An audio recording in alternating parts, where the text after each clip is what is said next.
Green Organic Love, and I've been gardening for about 8 months. This is my 8th month of officially gardening.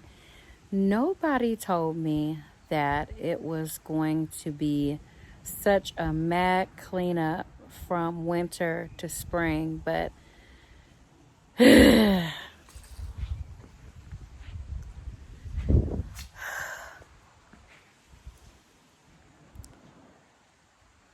where do I start? Where do I start?